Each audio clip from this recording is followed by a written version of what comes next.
Good afternoon, everyone. Thank you for joining us today. Documenting teaching effectiveness, or annual review, making our teaching visible. I'd like for us to share some of the strategies and characteristics of what makes an effective annual review as it relates to teaching, specifically our teaching narrative.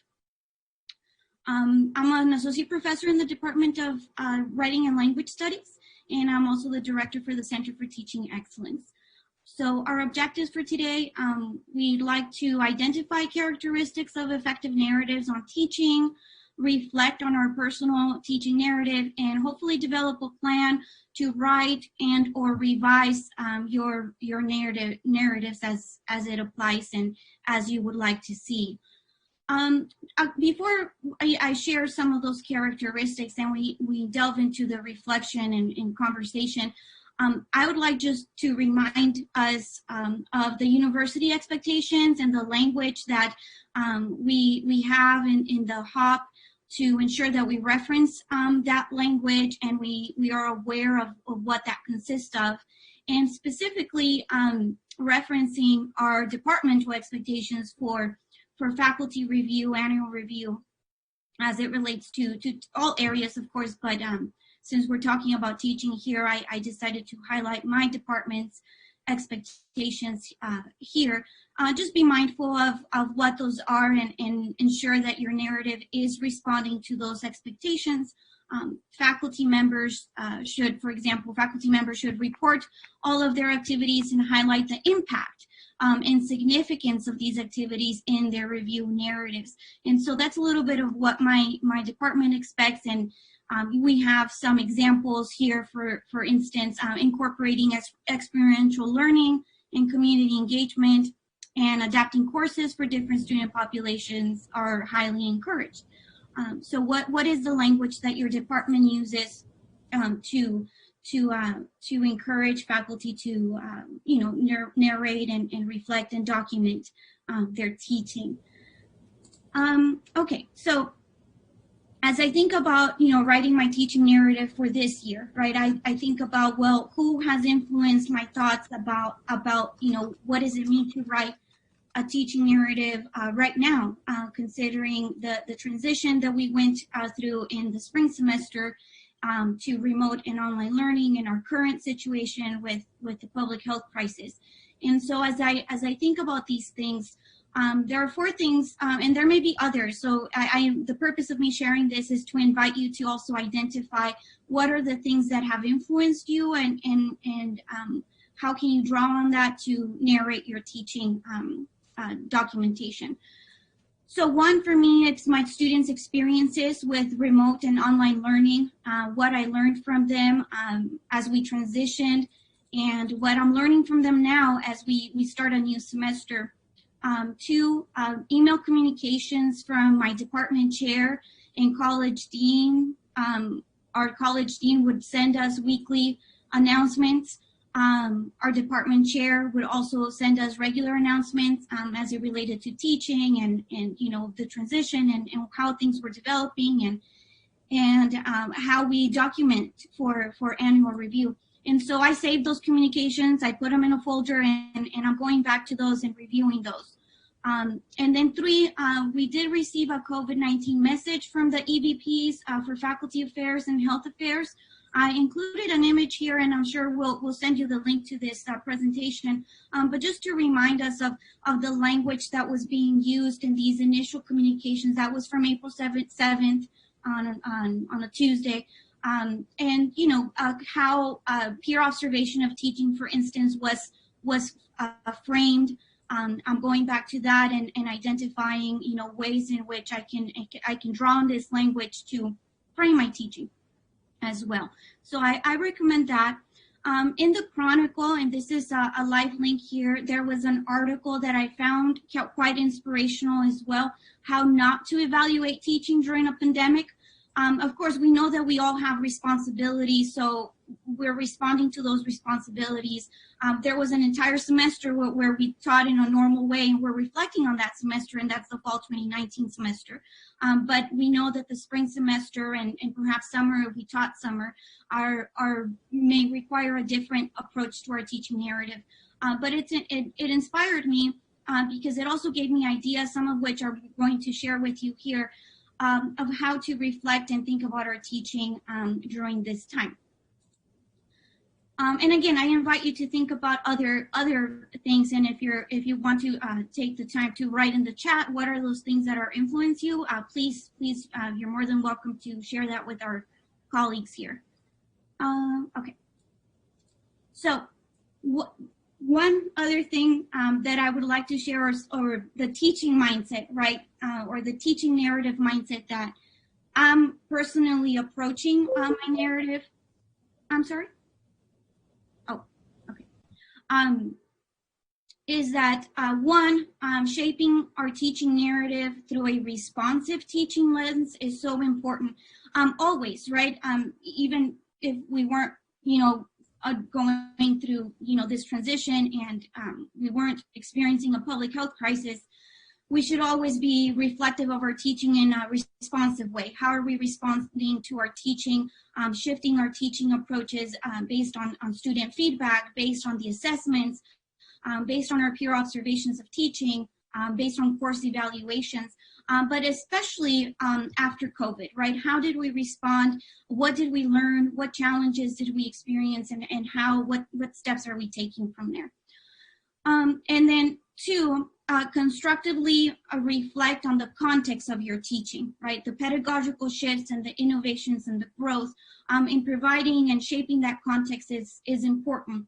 And finally, I'll say that we want to write the teaching narratives. I feel that first for ourselves, or at least that's how I think about it. First, I'm writing it for me, as a moment of reflection, as a moment of learning, as a moment of growing and identifying what I want to do, and then writing for a committee or our chair, our dean, and upper admin. And I feel that's important for me, because ultimately how I'm shaping my narrative and what I'm learning from that narrative, it's going to impact what I end up doing with my students and for my students, right? And so I feel that if we start there with, writing for ourselves and our own self-growth, we may have a more meaningful experience with the teaching narratives. The extent to which you reflect, it's up to you. I mean, I tend to reflect quite a bit. Right now, my narrative looks very much like this is what I've done, right? I haven't gotten to the impact part yet. That's part of my department message and language, but I feel that it's important to start, well, what has been accomplished and, what are we learning and growing from there? So that's just a couple of tips regarding how we're, putting our mind to the teaching narrative.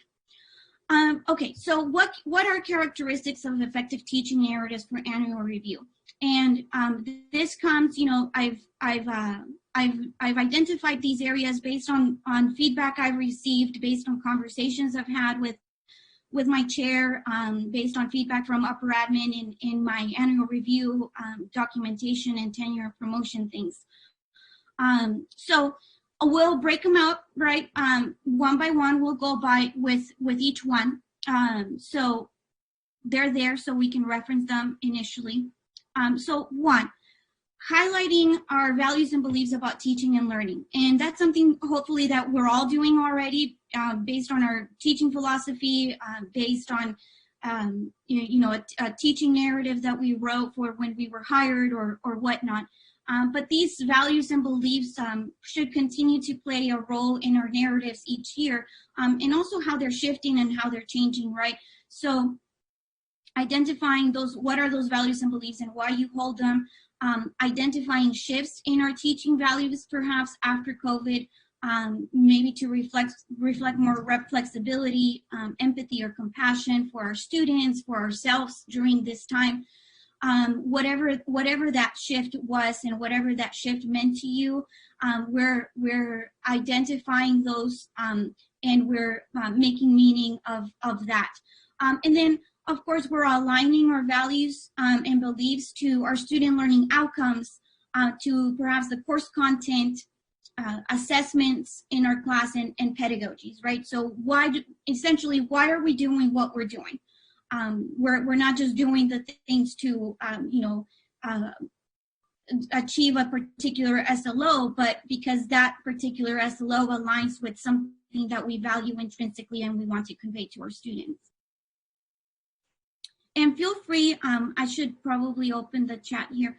Feel free to ask questions or make comments or suggestions as well. So this is all a space for us to share and learn from each other.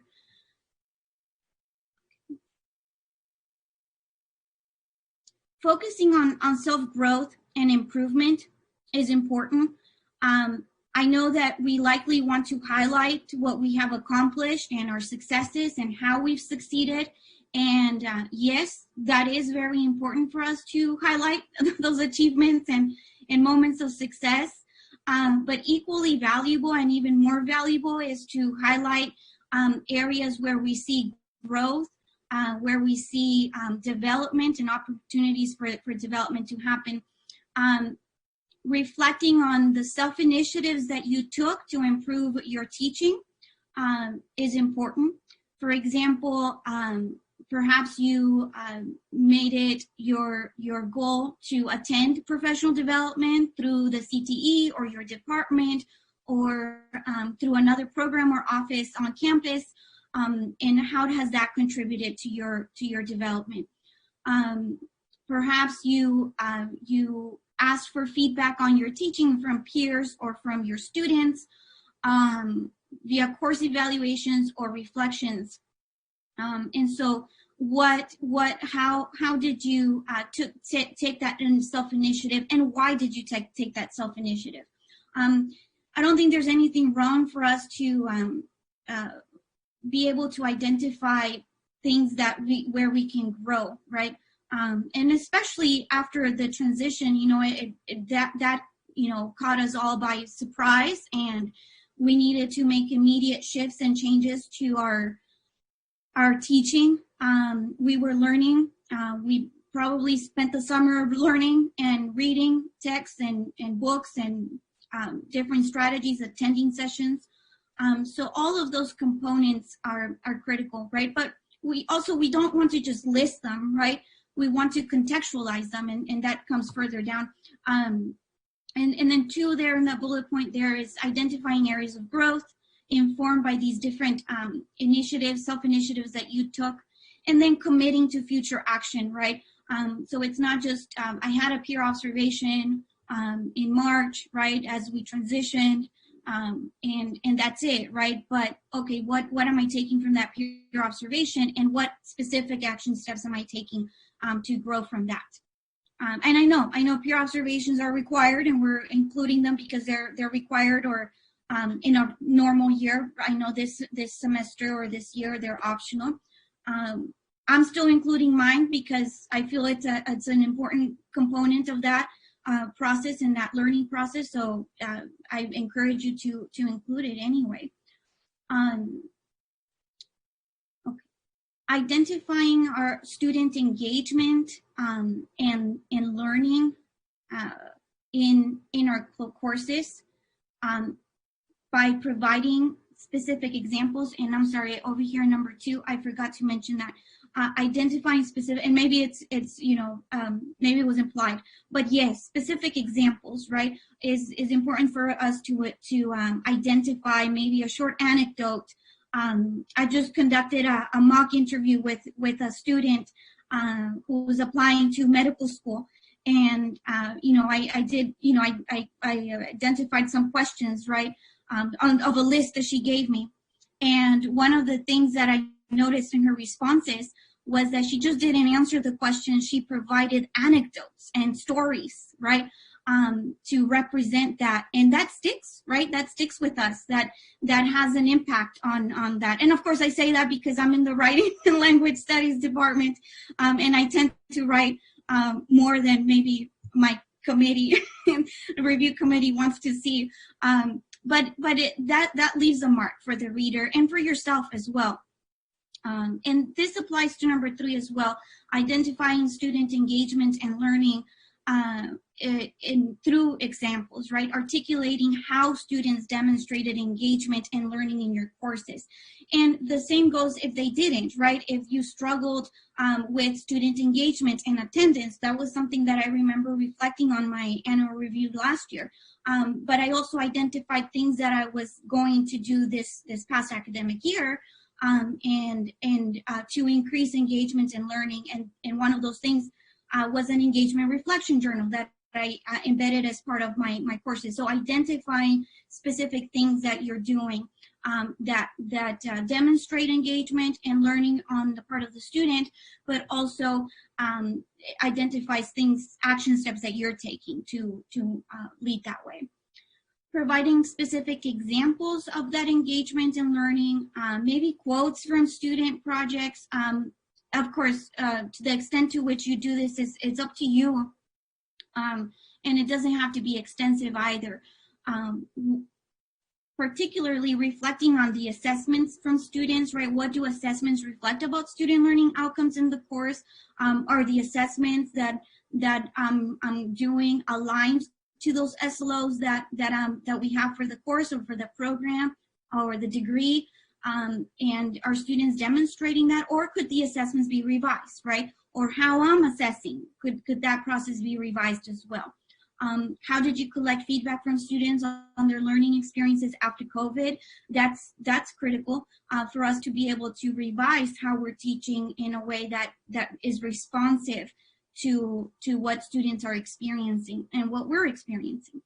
And then how did this inform your pedagogical choices, both in the moment and in future, what you imagine as future iterations of that course or that assignment or that assessment? Reflecting on your pedagogical practice that impact learning. And of course, I'm taking that specifically from my department's language. I'm not sure what other departmental language looks like. But I feel that if I'm able to identify those keywords that my department values, then I'm able to ensure that I'm touching on that in my narrative.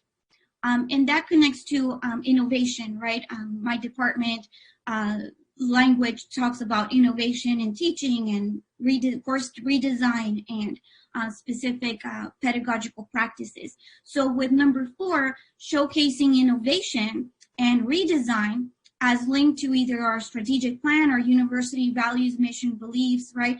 And the impact on student learning is important. And of course, I listed some things that may be considered as innovation or course redesign. We have community engagement or the service learning designation. We have undergraduate research projects, problem-based learning, collaborative assignments, a new technology tool, culturally responsive practices, active learning strategies, flexible teaching and learning plan, shifting to learning as opposed to grades, especially after COVID, and many more, right?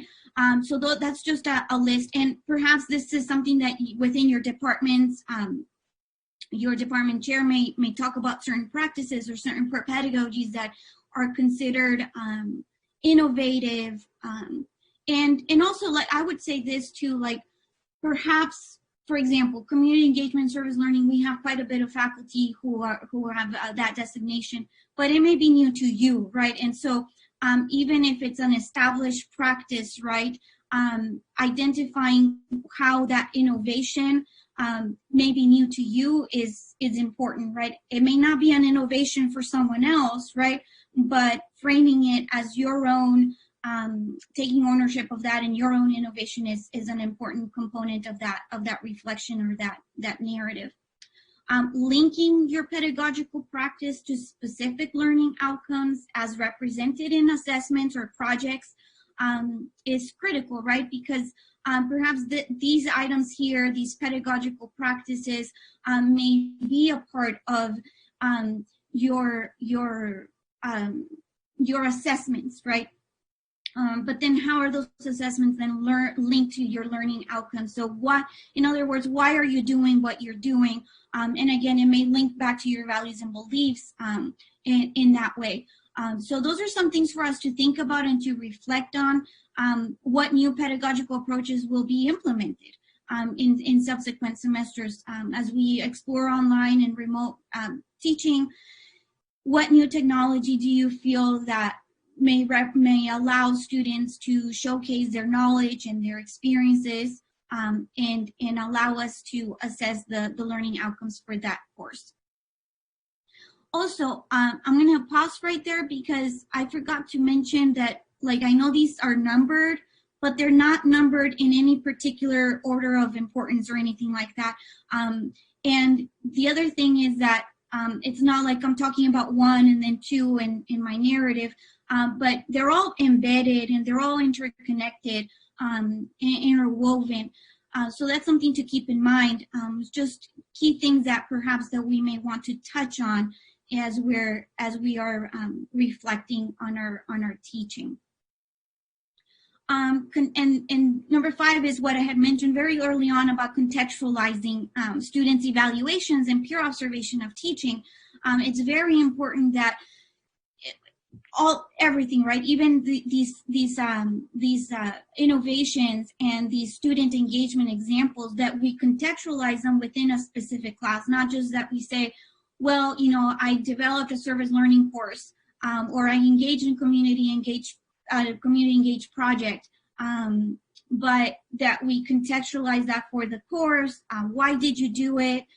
What impact did it have on students? Did you see an increase in engagement or learning? And how did you see that represented and collected? And so when we contextualize those things, then we also want to contextualize the students' evaluations and peer observation of teaching. And I know that for this semester or this academic year, our student evaluations were optional for whether or not we want them counted or whatnot.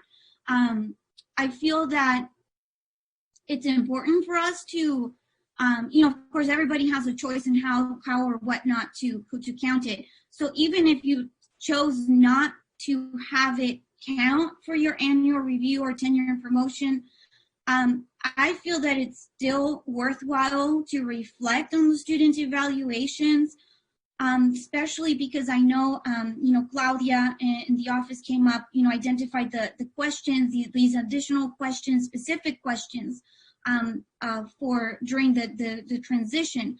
And one of the things that I shared with her at that time when I got my student course evaluations was that I felt that students were more specific in their reflections of their experience with these questions than with our normal or regular statements, right?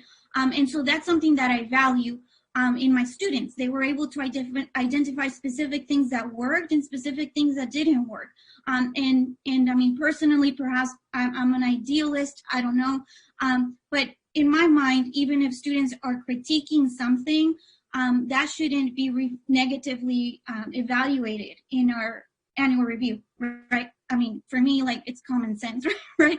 But the way that we contextualize it and we make sense of it is what matters, right? So if my student said, hey, it was confusing how you had these different folders and we had to go to the readings over here and we had to submit over here and there were folders within folders and within folders, you know, then I know that's an issue that I need to address. And I give that example because that is something that students commented on my course evaluations and that I recognize that I messed up. I messed up in our transition to remote learning. I thought I was being helpful in organizing things in a particular way, but it turned out that it wasn't effective for students. And it's important for me to be able to say, hey, this didn't work.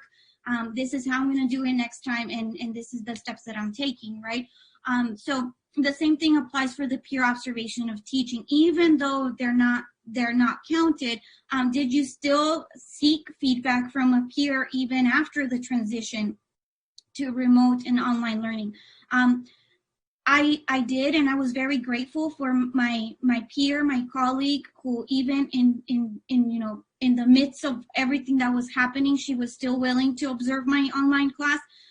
We already had it in the books to occur in March, and she was still willing to do it, and I'm very grateful for that. And I'm going to talk about that feedback and talk about what meaning I'm making of that. What kind of feedback did you seek from peers and students? What is the context of the feedback? Perhaps the course, the learning objectives, the assignments, the goals. Kind of like giving a short narrative of that for your readers, right? And then how have you used the feedback to improve your teaching that semester and or in subsequent semesters? So contextualizing the feedback that we're seeking and why we're seeking that feedback, I would say it's one of the most integral things that we can do in our teaching narratives. Number 6 here, if it applies, right, intersections with research, service, and teaching and learning can be another important step for us to include in our teaching narrative. At least, so when I graduated with my PhD, one of the suggestions that my dissertation chair provided at that time was that to always find ways to link your research, teaching, and service, because it will make life a lot easier, she said. I didn't know what that meant, and even as I started my first year, I didn't know what that meant or how that looked like and how I was supposed to represent that, because initially I would see all these things as separate. You know, as a first year assistant professor, it was like research and then my service and my teaching, but slowly I started to identify ways in which they do intersect and how they inform each other, and then how I can purposely seek service that will allow me to expand those intersections with research and teaching, right? So exploring your teaching practices and pedagogical interests as they intersect with your research and service interests. Of course, if applicable, you can explore those things. Potential reflection questions that you might consider is how might a pedagogical approach lead toward a research study or a research project? Perhaps how does your research inform your teaching? How might a course design lead to a new assessment approach that you bring up to the assessment committee in your, if you're part of that committee? And that's just an example, right? How might conversations with students on their needs or questions inform informational sessions that you provide as part of a committee work or a department work? And for this, I can give an example. In my department, my program, students in one semester, they were expressing quite a bit of confusion and concern about the graduate portfolio in our program and how that looked like and what it consisted of. And so we developed a series of sessions for graduate students to serve as part of our graduate experience committee. We developed those sessions. So thinking in those terms, in those ways, can really help us make important links to our work. And then, of course, the other one that I didn't reference here that I should have, given my position at the CTE, is intersections with any admin position that you may have within your department or university or another program is also important, because, as I'm thinking about my work at the CTE, there isn't really a section for me to talk about my admin work, which, requires time and effort and all of that. So thinking about it as how does it intersect with my research, my teaching, and my service, I feel it's a way for me to do justice to myself and my peers and my students, right? In how these different areas intersect. And then I will stop talking, right? That way we can have other questions and comments. So the last one is 7, broaden your definition, not your definition, but the definition of teaching to other areas, right? So for example, other things that you may consider including within your teaching narrative and the impact those things have had on your teaching and your values and beliefs is to reflect on other things that you may be doing related to teaching. So perhaps if you're directing a thesis, or you're a committee member on a thesis, or a guest speaker in a class, or you serve as a mentor to students, whether that's academic, mentoring, as an advisor role, whether that's undergraduate research mentoring or community engagement mentoring, those are all teaching related things, right? That have a place in our teaching narrative and in our narrative as a whole. Also, if you wrote letters of recommendation, right? We get quite a bit of requests for letters of recommendation. You know, you can also reflect on those areas. And of course, going back, what impact do these teaching moments have for you? These teaching moments beyond the classroom have on your teaching. So these are suggestions, recommendations, things for us to think about as interconnected in your teaching narrative and organized in a way that makes sense to you.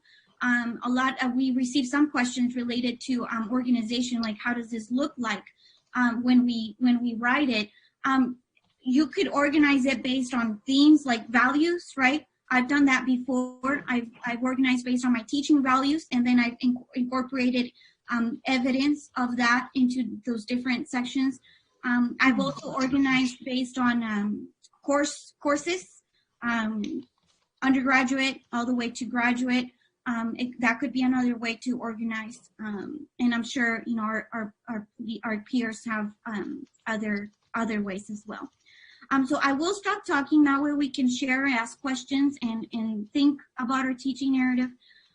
So 2 reflection questions that I have for us is, how can you draw on these or maybe other suggestions or experiences to make your teaching visible? And then what questions do you have about your teaching narratives that we could all explore and share?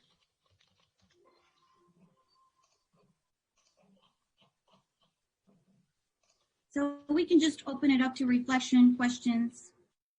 And I don't know if in the chat there were questions. We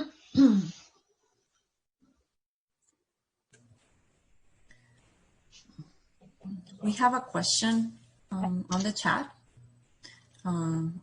Mentoring and writing recommendation letters, are this part of teaching or service? I would say if it's mentoring, I mean, I'd say like they could go under both. I know that before we used to have an Excel chart and where these were documented, but the way that I've always reflected, at least for me, is that if it's mentoring related to teaching in some way, or to a class, so if I'm mentoring a student in an undergraduate research project that they did in my class, I would consider that still within my teaching. But again, it's still service also to the university. And then the writing recommendation letters, I feel before we used to put those in the service, but I don't know, I may be misremembering. Usually the type of recommendations that I write are for students who want to become teachers. And so for me, I've always thought about writing recommendation letters as related to teaching, I guess because of the nature of the recommendation letter. But I'm not too sure. I have a question. Yes. Okay, in regards to the letters of recommendation, so I know you said, okay, we can reflect on that in our summary, but do we provide like an example, or do we just state that we did write letters of recommendation? Do we reference who the students were? I'm not, like, how much information do we put? Or what do you recommend? Yes, maybe I I know that recommendation letters are private, right? So maybe we don't want to put them as supporting documents. Right. Or perhaps you could ask the student, you know, if they would be willing to for you to put it as a supporting document. That's an option. What I've done is I've usually named the student that I've written the recommendation for. And I know before when we used to have the paper, I don't know why I'm remembering that now, but the paper dossier reviews were that we tallied them, and it was just a number. Yes. Okay. Yeah, I think I remember that in the Excel sheet. It was just to put however many you wrote. Yeah. Yes. Okay.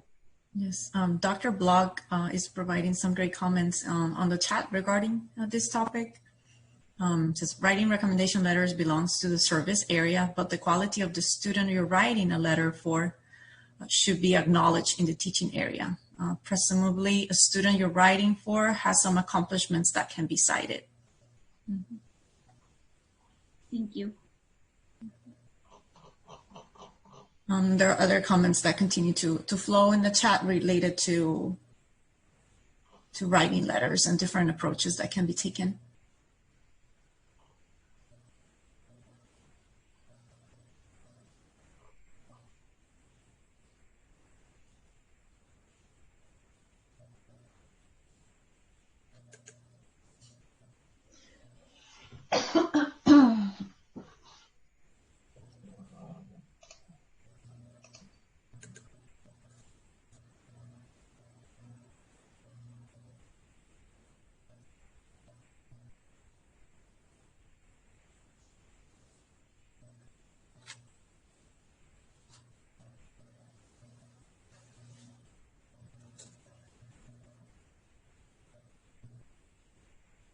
Alisa, there's a question on the chat from Sarah Rowe, particularly for promotion dossier.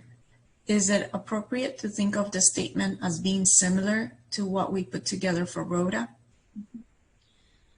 Yes, I feel I've thought about that as well, you know, personally, and as I've talked with faculty about the Rhoda application, I feel that informs the Rhoda process, the application process, and the requirements that they have are very specific in terms of impact on student and innovation and things like that. I feel it's a perfect example for promotion materials as well for teaching.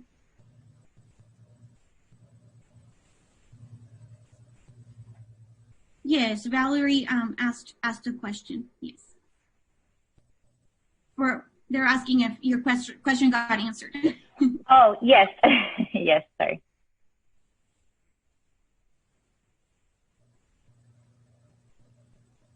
Techless question. I would put those in as supporting documents. I feel that those are quite meaningful, especially if the student is identifying a specific teaching approach or impact they had on their that you had on their experience, and the extent to which you want to contextualize that. I feel that that's something that could also be included in the narrative.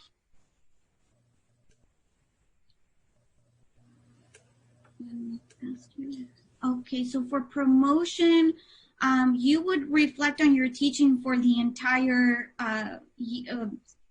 experience, right? So if it's for the past 3 years in your case, then it would be the entire. So for example, when I went up for promotion to associate professor, I reflected on my teaching for the past 6 years, right? For when I was initially hired all the way to that previous summer.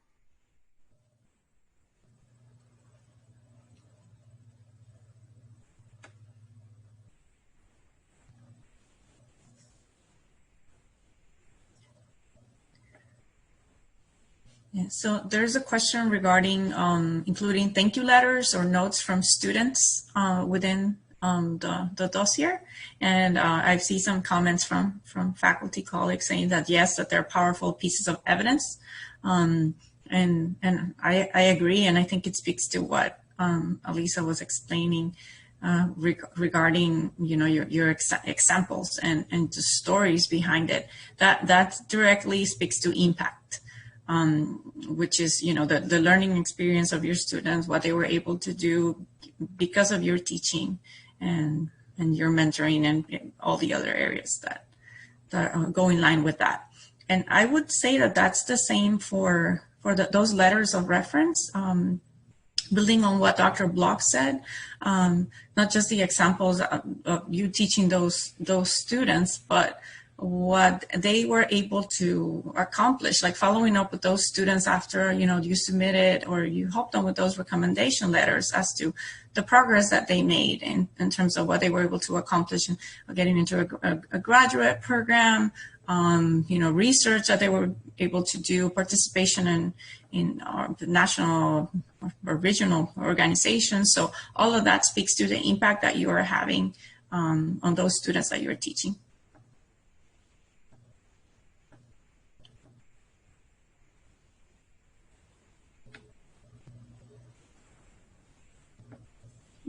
I'm not sure I understand for the fourth year. Do we also include the past 3 years or just the fourth year?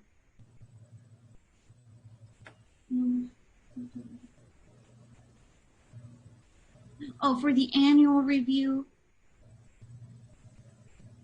Okay. Yes, for the annual review, if you're not going up for promotion, for the annual review, it's just this past academic year. So from fall 2019 to summer 2020, if you taught summer. I think she's referring when you're on tenure track, the fourth year, it goes all the way to the deans. It doesn't stay at the department level. Oh, Claudia, I'm not sure that question. Yes, it's like, well, Dr. Block is also chiming in the chat that you include all because it's a comprehensive review in your fourth year. Oh, okay. Yes, it's on the fourth year and then when you go for tenure. Mm-hmm. Mm-hmm. Thank you.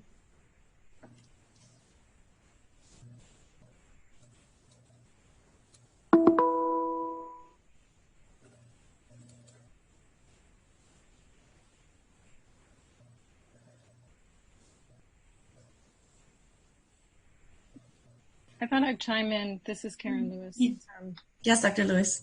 I mentioned it in the chat, but I really appreciate your emphasizing contextualizing your particular circumstances, because each of us had a different set of challenges and opportunities during this pandemic situation. And as the provost is having meetings with each of the colleges, the emphasis has been on telling your story, because each of us has encountered different types of challenges. We're not all experiencing this the same way. So for example, people with children who suddenly have their children and family members at home and are working remotely and trying to teach, you know, be sure to convey your particular situation and how you've handled it, and, you know, the challenges and opportunities and the ways in which your particular experience has informed your teaching is really important for the committees who are reviewing. They are being charged with being flexible, adaptive, and compassionate, but it's up to us to tell our story. And so if, you know, you have, for example, small children at home and you're trying to help them with their schoolwork online all of a sudden, and you're also trying to work remotely, and you're trying to pivot all your classes to online and help your students, it's important to tell that story, to provide that context for how you've handled it, what you've learned from it, so that your committee can be informed and have that insight into the way this particular, your particular circumstance impacted you. Yes, thank you very much. Absolutely.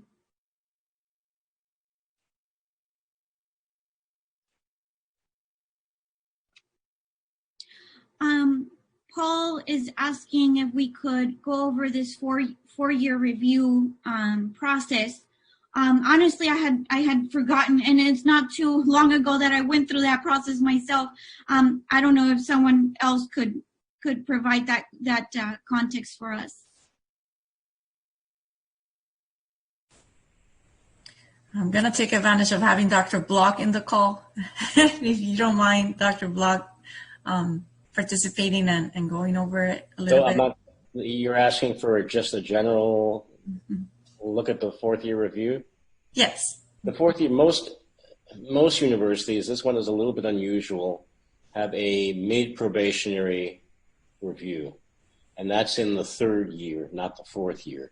I don't really know why we have our review in the fourth year, but that's really considered a key moment in the trajectory towards tenure. That's where you want to be sure in that review. This is why I think most universities have it in the third year, that if things are not going well, I don't want to start with the negative, but I am, that you have a chance to rectify those things. You have 3 years to work that out. In our situation, that fourth year review still accounts for the same, but we're having less and less time because of the way the reviews are working. You know that tenure review, you're already done by the fifth year. There's not a whole lot that you can get into this in the sixth year. But that fourth year review is considered comprehensive and a total look at things. And since it goes to the dean and further on to the provost, and I believe the president as well, since it goes all the way up, it's a key review. Where it's important for a faculty member is that if there were any problems that a dean perceives or a provost perceives, they should be showing up in that fourth year comprehensive review. And if they don't, this is the ideal. If they don't, then the faculty member has been done a disservice. They shouldn't suddenly show up at the end of the 6 year trajectory. So it's really important from the faculty member's perspective that everything is laid out very well and very specifically, much more so than in the annual review, that you're looking at all those 4 years, all that's been accomplished, that you're already starting to take account you were talking about teaching here, the success of your students and how you've tallied it. And it's really important. Somebody mentioned, I can't remember who, keeping track of your students after they leave. That's your bread and butter, what your students have done throughout your lifetime. And I can tell you, I am still getting letters from students I can't possibly remember, who are writing me and saying, you did this for me, and I can't remember doing that for that student. So students don't forget us. But it's important from the standpoint here, we're looking at dossier, that you also try to keep track and keep that going. I don't know if I've covered enough, but is that helpful? Yes, thank you. Yes, thank you very much. And then just a reminder, what we mentioned here at the beginning is looking at these departmental expectations for annual review and promotion. Some of the questions that we have seen may be specific to the department and the specific college. So ensuring that we review and we ask those specific, more specific questions to our department chair, our college dean, as appropriate. That's a good practice.